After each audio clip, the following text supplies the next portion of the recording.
ฮัลโหลเออโหลดนะแล้วจังโมงประมาณ3 โมงโอ้3 โมงแดง3 โมงแรงผู้บ่เออตอนนี้เอาเพิ่นเพื่อไว้เฮ็ดอยู่ เอาเผื่อไว้ ไว้แล้ว3 โมงเอาเผื่อเอาเผื่อ ก็เพื่อสร้างเนาะ อันนี้ให้ข่อยเอาเครื่องไปก่อนบ่ว่าบ่สิไปส่งเพิ่นว่าเพิ่นถามว่าให้ท่าหรือว่าแนวใดสิใส่รถจะเล่งไปบ่หรือว่าสิ ตามไปก่อนก็ไป ไปก่อนเนาะ เออเออ สิได้พาเพิ่นไปก่อนเจ้าแล้วรถก็นำไปอยู่ห้องเด้อ เออเออเออ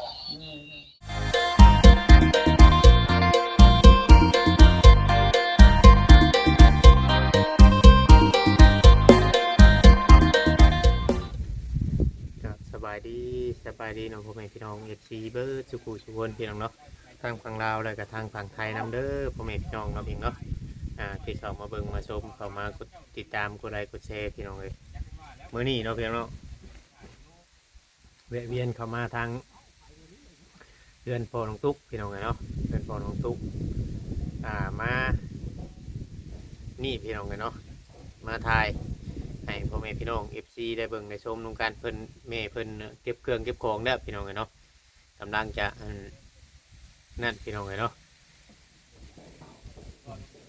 เก็บเครื่องเก็บของแล้วแหละกำลังว่าสิเตรียมทางพ่อจอยเพิ่นก็ไปติดซาเล้งยังบ่มาพี่น้องเอ้ยเนาะเอาไปสัมภาษณ์ทางไอ้หมุดนี่แหละก่อนพี่น้องเอ้ยเนาะเอามาชมกันทางทีมงานมานำกันหลายคนคือเก่าพี่น้องเนาะมาบัดนี้คือว่าเห็นทางกระต๊อบเพิ่นกับมากแล้วพี่น้องเอ้ยเนาะนั่นแหละพี่น้องเอ้ยเนาะทางเขาลงตุกลงมามั่งบอกมาเตรียมเอาสิขึ้นไปเฮ็ดกระต๊อบอยู่เทิงคุณบอกคือในไรพี่น้องเอ้ยเนาะกระต๊อบที่บอลสุเปอร์นอนตะกี้เงาจังขอบตามเพิ่นอีกเท่านึงพี่น้องเอ้ยเนาะแต่ว่าผิดพลาดก็ต้องขอโทษขออภัยหลายมากแล้วพี่น้องเอ้ยเพิ่นอาจจะมาดื้อเอาสังกะสีไม่ยังไปเฮ็ดนั่นอยู่เทิงพุ่นแหละพี่น้องตามเบิกเนาะเพียงเนาะว่าเพิ่นมากออกแล้วนี่ตรงจุดนี้เพิ่นมากออกได้ละบางเถื่อเพิ่นอาจจะมามั่งเอาเสาเอาหยังมันบอกขึ้นได้พี่น้องเนาะมั่งจังสีออกผมมาถ่ายให้ FC พ่อแม่พี่น้องเบิ่งพี่น้องเนาะผิดพลาดจังใดก็ต้องกราบขอโทษขออภัยนำนี่แวะเวียนเข้ามาถ่ายเราสิง่ายที่ในทางเข้าไปอยู่ทางเซโนพุ่นพี่น้องเนาะง่ายเข้าไปอยู่ทางเซโนพุ่นเคยทางทีมงานก็เลยว่ามาหับมาเพิ่นมาเวียนก็เลยมาถ่ายน้ำยังไงครับเบิ่งชมน้ำกันพี่น้อง FC พี่น้องเนาะ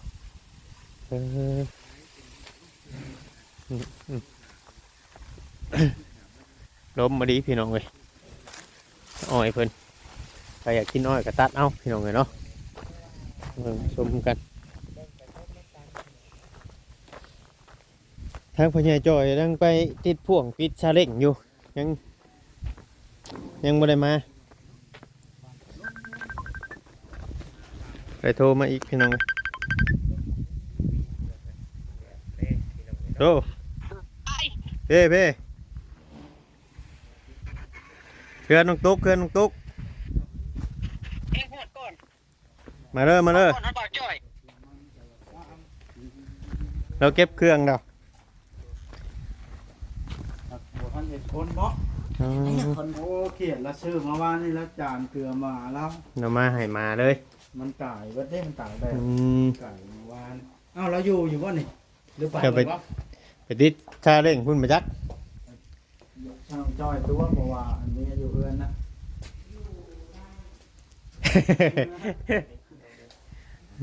เอ้าโอ้เครื่องของ โอ้หลายเติบเครื่องของเรากัน ร้อยแล้วเนาะพี่น้องเอ้ยเสื้อผ้าคุหมอหวดหมอเอ้าหมอแหกแตกกระโปงแหกมาบ้างวันนี้สบายดีเด้อเนาะวัดเมาเนี่ยตกใจใช่เนาะไปหมดอยู่พ่อ มีเสียงมาอยู่ ก็ได้ยินเสียงเยอะนี่ ไปอยู่ในจังหน่อยเราออกมา เดี๋ยวหน่อยเรามาเรากำลังตั้งรักก่อน แหน่ เนาะตั้งรักก่อน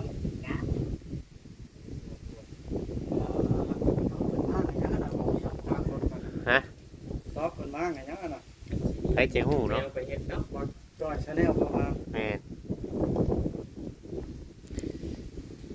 โอ้ล้มบ่ดีมื้อนี้กะ ร้านนี้ก็ลงอันนี้ก็ลงเนาะลงพันดีเนาะ ครับยอดได้พูดถ้าคุณน้องเพิ่นน้องโอ้เนาะที่ว่าเข้ามาตอน เล่ นี้ นมาแล้วเริ่มตัวอีกแล้วเด้ใช้เงินน้อง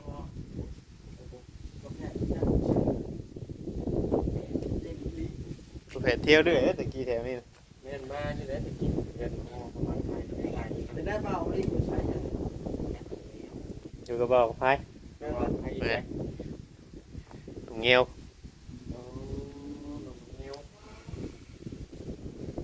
มานั่งชาติก็เด็กจะหมดออกมาแล้วดีเนาะเก็บออกมาเพื่อจะบอกเครื่องอยู่ใน บอกเขามาได้ไหมลูก อย่างนั้นมันได้เยอะ แยมดอก โอ้กระดาษโคตรแทนเลยครับก็เลยสบายดีเด้อ สวัสดี สบายดีเพราะว่าโทรมาเสียงหัวกันเนาะ โอ้เก็บเรียบร้อยเครื่องบ้านนี่เนาะ เราเก็บของเรียบร้อย เป็นอะไรเครื่องอันเด็ดเชลเล่งบ่แล้วได้จะเห็นได้เก็บเครื่องแล้วบ่แล้วนี่ เอาไปเก็บลงไว้นี่ ให้บอกว่าไปส่งว่า หรือว่า เป็น ได เรื่องถึงทุกคน ใช้ว่าข้าวสารจ้ะ ใช้กระ ข่า ชาว สารน่ะ อยู่ปากอยู่เพื่อนโมอยู่ทั้งหนอก อ๋อบ่ได้เอาเข้ามาไว้นี้ โดย ขนาดเรามาแป๊บเดียวเนี่ยว่าคือของหลายพันนี่ค่อยคิดว่ามีได้อันสองอัน ก็เป็นเสื้อผ้าแล้วก็เป็นผ้าห่ม ก็ตอนนั้นตอนเจ้ามันมาตะกี้ได้ใส่รถมาได้ บ่มาซื้อเอาอยู่นี่ อ๋อโดย เราไว้ก่อน ในทางภาษาเนาะ อ๋อ คือเราเรียกงูเห่า ไปแต่เช้าบ่อันพอจอย ก็ประมาณ7 โมงเนาะเพิ่นออกมาแล้ว ประมาณ7 โมง โดย เอาแต่ใส่อีหลีนี่เนาะ ยังหมดแล้ว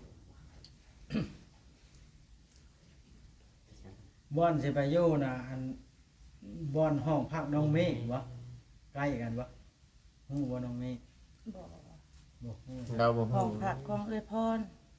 ของเอ้ยพ ปาก ร ปั๊มน้ำมันเฮียสายน่ะบ่ตรงขามบ่ บ่อยู่หลังตลาดสี่แยกหลังตลาดกาซอยที่บอกที่ไปถ่ายเมื่อวาน หลังตลาด จากบอกว่า นั่นแหละของหมอด ต้องถามตูเวียง มันหลายเด้เฮาก็บ่นั่นคือกันนะ มันหลายปั๊มเนาะ มันหลายเด้ของผักแถวนั้น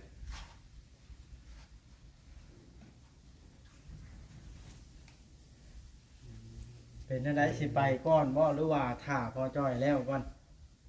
ก็เอาเครื่องไปก่อนก็ได้ เราต้องโทรถามพอจอยก่อนไหนเนาะ ถ้าว่าบ่าวมีเวียกต่อเอาของไปส่งก็ได้ เอาของไปส่งแล้วเจ้าก็ไปพร้อมไหน เออ แบบนี้นะเพราะว่าบ่ได้บ่ได้เนาะ เครื่องของเนาะ ถึงเรามาไป ไปสิจักเนาะ ว่าฉัน บ่จักเลย แต่บริเวณหัวได้เนาะถึงเรามาไปบริจักห้อง บ่จักแท้แล้ว นั่นแหละจะบอกให้เรา หรือว่าไปอันพอจอยก่อนบ่แปลว่าเพิ่นสิแล้วเดี๋ยวบ่นะโทรถามเบิ่งก่อนหั่นนะ คุยเบิ่งกับพอจอยก่อน แม่ พอจอยว่าว่าถ้าไปพร้อมกันนะสัญญาณมันค้ำเนาะ อ๋อ เพิ่นน่ะ จะสั้นบ่ ทื่ หรือว่าเอาตัวนี้ไปก่อนแล้วพอจอยแล้วตัวนั้นน่ะขี่รถตามหลังบ่ ที่เราตามหลังไปมันจะง่าย เออ มันบ่ได้แล้วมันบ่ได้เบิดได้เที่ยวเดียวซาเล้งข้าวสารกระซองชอบละเครื่องหมดหลายๆนี่เนาะ แม่น เรือไอ้หมดคิดว่าได้ได ก็แล้วแต่ที่บ่าวมาซอย เพื่อความสะดวกเนาะ แล้วแต่บ่บอสเนาะ โด เพ ย ราะว่าถ้าอยู่พุ่นกับถ้าอยู่เพื่อน กะ บ่ได้ต่างกันปานใด บ่ เนาะ ต่างกันเข้าไปถ่ายอยู่ห้องพักเพราะว่าพอจอยก็ฮู้จักห้องพักแล้วเนาะ โดย นั่นได้ก็สินอนอยู่พุ่นแล้วแมลงเนาะ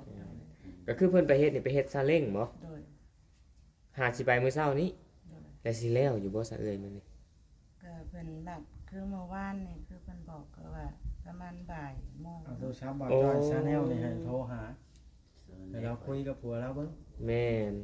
เอาให้ ถ่า เรา ย จอย คลิปมันเร็วก่อนเดี๋ยว เอาจากเบิ่งตอนท้ายหันเนาะ แม่นก็ดนเติบได้เปิดสิเฮ็ดซาเล้งแล้วเนาะ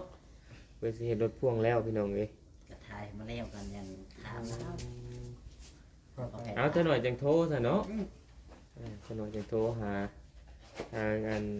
บ่จอยเพิ่น ถามพ่อแพทย์ อ้าวโป๊ะเบิดบาน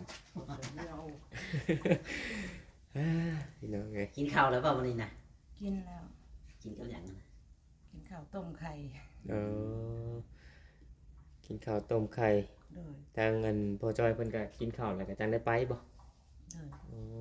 มแล้วไปอยู่พุ่นไปเซาห้องเซาหยังเลยก็วางแผนกันไว้แนวใดนะ ก็วางแผนกันไว้ว่าสิค้าขายเนาะ โอ้ ถ้ามีทุนมีกำไรอิหยังสิ หาค่าขาย โดย ใส่ซาเล้งบ่ โดย อืม ก็ได้ยินเอฟซีว่าให้เราขายกับข้าว แม่น หลายคนเด้ ขายกับข้าว ขายกับข้าวขายไปฉันไว้ว่าของกินเนี่ยนะโบ้ว่ามันเป็นอย่างไร เพราะว่า มันหลายอย่าง โรงงานก็หลายเด้เท่านั้นเนาะ โดย โรงงานกล้องบ่โรงงานแต่เฮาไปขายตามโรงงานอีหยังหันนะเพิ่นก็น่าสิได้ขาย เขาว่า ก็ นะ การขาดฝังไว้ก็ฝันไว้ก็ว่าสิขายกับข้าวเนาะ อืม เพราะว่าผู้ใหญ่เพิ่นพร้อมหลายคน อืม เจ็บคอขออภัยนำนะก็แห้ง โดยก็ว่าบ่ค่อยหลังปานใดเนาะ โดย เอฟซีก็ว่าขายกับข้าวเด้อขายเอ้ยหมดเลยเพิ่นขายกับ ขาย ข้าว กับ กับ ข้าว น้ำ สิประเภทขนม แกงประเภทนั้นนี่แหละเนาะเอ้ยเนาะ หลายๆอย่าง อืม สาเพิ่นเว้าดอกเฮาก็บ่ฮู้คือกัน ลองไปก่อนเรื่อยๆเนาะเพราะว่านั่นน่ะเฮาคอยเสริมไปเรื่อยๆอะนะพี่น้องเอ้ย หาเพิ่มไปเนาะ แม่นเพิ่มไปเรื่อยๆขายเครื่องขายของเอาซ้ำงบซ้ำทุนเฮามีก่อน อย่างน้อยก็มีห้องอยู่ก็คิดหาทางใหม่เนาะแบบว่ามันยังบ่มีทุนเฮ็ดหยังก็ยังตอบบ่ได้เนาะ เออ ไปบนพักบนเช้าแล้วค่อยว่ากันไปเนาะ โดย อืม คือว่าออกจากนี้แล้วก็คือมีบ่อนอยู่ผัดพิงแล้วก็ค่อยๆหาใหม่ว่างานอีหยังพอเฮ็ดหยังก็เฮ็ดไปก่อนจังซี่ โดย เพราะมันจำเป็นแล้วนะ โดยแม่นบ่บ่บอส แม่น ทางบ่บอสคิดว่าจะได้ แล้วก็เอ้ยเพิ่นตัดสินใจแล้วก็ตามบ่จักแนว มันจะขายกับข้าวก็เนาะค่อย ถ้า มี ยังบ่ เงิน มี มีทุนแล้วก็ค่อยวางแผนอีกทีนึง โดย เราจะเห็นว่า ถ้ายังบ่มีก็มีไผจ้างอิหยังก็ไปก่อนจังซี่แต่ว่าถ้ามีบ่อนอยู่แล้วสบายใจแบบหนึง มีมันอยู่บนเช้าแล้วก็สบายใจไปอีกอย่างเขาก็บอกอันนั้นมีแต่ว่าตื่นมาเขาก็ไปหาเฮ็ดเวียกเฮ็ดงานเนาะถ้าว่านั่นก็ได้ขายกับกุ้งกับข้าวไป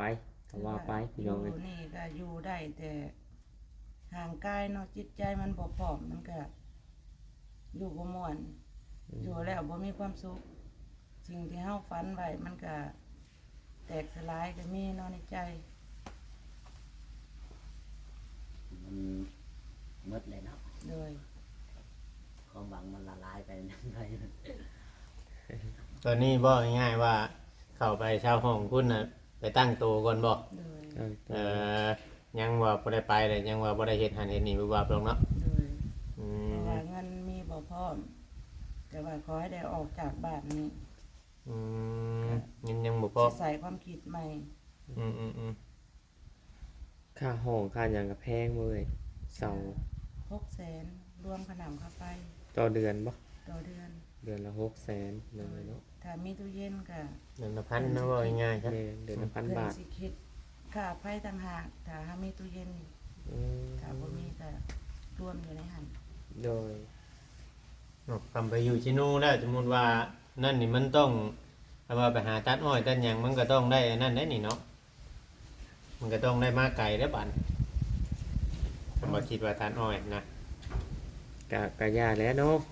อ่า เพราะ มาแถวนี้ก็ ที่อยู่ที่นอนให้มันสบายใจก็ใกล้ก็พยายาม ก็ใครอยู่ดอกถ้าแดนแถวนี้มาตัดอุ้งตัดน้อยก็ได้ เออ ก็บ่ไกลปานใดเด้บ่เวียงเอามากับทางธรรมดาอยู่รถจักรเนาะ อยู่ในนี่ถักอยู่ในนี่แบบเพื่อมันบ่มีความสุขเนาะ เด้อ เหนื่อยงานแน่เหนื่อยในใจความคิดแน่ค่ะมันสิเหนื่อยมันสิเศร้าไปเบิดในใจเนาะมันมองหม่น แม่นถ้าเฮามีความในใจแบบว่าบ่สบายใจแหละเฮาสิบ่อยากคิดจากนั้นซั่นเนาะ เลย เฮ็ดเวียกเฮ็ดงานก็บ่ม่วนบ่ซื่นหั่นนะบ่มีกำลังใจว่าง่ายๆซะบ่ห่าวหันอืมเอาสู้ๆได้อจะได้เนาะบ่ว่าเนาะบ่ว่าบ่เว้าหยังบ่นี่บอกความคิดเห็นได้บ่ ก็ให้มาเรียงสัมภาษณ์ก่อน โอ้ เพิ่น เอ้า ว่า แล้ยังจะชับไป เอ้าไผมานะ สบายดีนะจุ๊บวะไปเตรียมสัมภาระสิไปทางนี้นี่ผมไปเลย น่าเป็นตาจะกลัวแล้วนะได้ตู้โอนะ มาตำลังกับแก้วเป็นบอลทุกกับว่าจะมาบ้านน้องทุกจะตัวหาปล่อยปกติเขาตัวหาว่าเบี้ยง อ่ะเป็นได้บ่จ้อยบ่โทรถามมันพอจ้อยเพิ่นบ่ เอามาเราทำหนึ่งโทรนี่ อ่า เดี๋ยวก่อนถ่ายแล้วแล้ว เนาะแปลว่ายันว่ายังโดนกะหรือว่าสิไปส่งก่อนหรือว่าจะได้หั่นนะยันว่า เราจักแบบนั้นแหละนะค่อยแบบนี้ ปันนี้บ่ตออันคือว่านั่นนี่อยากไปก่อนบ่เจ้านะคือว่าแนวใดไปก่อนเราบ่ เดี๋ยวว่าถาม ก็คันท่าก็ได้ แต่ว่าคันเดี๋ยวอิงตามแต่บ่าวบดผู้ที่ว่า ผู้เพิ่นสิพาไปเนาะ โดยแต่ว่าคันมีเวียกก็ไปส่งก่อนก็ได้ ถ้าว่าบ่มีเวียก แล้วมี ก็ อยู่ กลับมาใหม่อีหยังจังนี้ก็ได้ เพราะว่าแล้วแต่อิงตามแต่บ่าวบดไปส่งเนาะ เอาเครื่องของ เพราะว่า ไปก่อน ค่อย ได้ สิ เนาะ เว้าแบบนี้คันว่าเนี้ยใดก็สิไปมานี่อยู่แล้วนะไปก่อนเลยแล้ว โดย เพราะว่าคันสิท่ากันในค่อยก็เข้าไปเฮ็ดแนวอื่นหั้นนะไปส่งแล้วล่ะแม่น อยู่ห้องอยู่หยังท้า แม่นเพราะว่าพ่อจ้อยก็สิตามไปอยู่แล้วได้ยามใดก็ได้แล้วเราขี่ตามไปเราหูจักอยู่ห้องเนาะ โดย แม่น อยู่หั่นก็บ่ได้เปรี้ยวหรอกว่า ว่าทุกเดียว บ่เป็นตาย่านปานใดก็เนาะ แม่นแม่นแม่นแม่นก็ดีคือกันแน่เนาะ แม่น ก็มีเหตุผลก็คือว่านั่นคือการพี่น้อง ต้องส ถาม บาย หา ดี พ่อจ้อย สบายดีทุกคน ไป สบายดี สบายดี เด้ เด้ อ อ สบายดีเด้อบ่ อ้าวสบายดี ต้องนั่งนั่นยังอันนี้นะตกลงกันนะบ่นี่ ร่วมกันเรื่องได้ เอาสิไปทางไหนคือว่าเห็นกระสอบขึ้นหลายตั้งศาลาอยู่เนี่ย ไปสร้างแน่นอนใหม่นะ สิไปอันสร้างขึ้นหอใหม่ โดย อ้าวพี่น้องเอ้ยเป็นยังไงซะหลอกซาเล้งน่ะฮอดใส่แล้วไปหมด ยังบ่ได้ พอจอยยังไป เรายังไปกับนั่นอยู่เพิ่งเติบอยู่ตามโตหาเราหน่อยว่ายังเพิ่งเติบ บ่มา ตามเพิ่นนัดตอนแรก3 โมงเนาะ มาจอยถ่ายคลิปอยู่เดี๋ยวหน่อยเราโทรเนาะ โทรตอนนี้แหละ ไกล อ่า เติบ มาให้กำลังใจโทรนะ ไปหมดคุย แม่น มาจอยกำลังโทร เพราะว่าเราในท่าสิเอาชะเล่งคนเอาเทื่อให้คอยกลับบ้านตอนแรกเทื่อคอยไปทางไกลแล้วมันแบบ ยากเนาะ ยากบ่แม่นอื่นแล้วอยากช่วยเราให้มันง่ายนี่แหล้ว แม่นบอกว่ายัง พอเราแสดงแล้ว เดินใน ไป ของ กำ เรา ลัง แล้วนี่ ก็ได้อยู่ แล้วว่าพ่อจ้อยว่าโอ้ยไปรถบัดแล้วก็จะเร่งเที่ยวเอาก็แล้วแต่เราได้นั่นขนาดคันว่าบ่พาไปถ้าไปพร้อมกันนะคันเราว่าแบบนี้นะคันว่าไปก้อนรถให้ดีแล้วเนาะเอาขากลับออกเอาไปส่งเลยตามกระถางพุ่นเลยเมียเรานะระยะเรายาก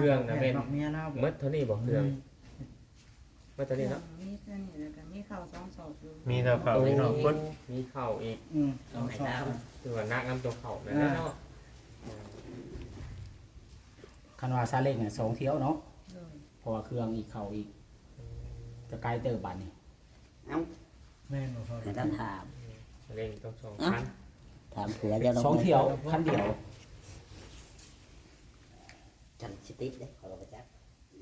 ติด ติดอยู่ ติดแล้ว ติดละ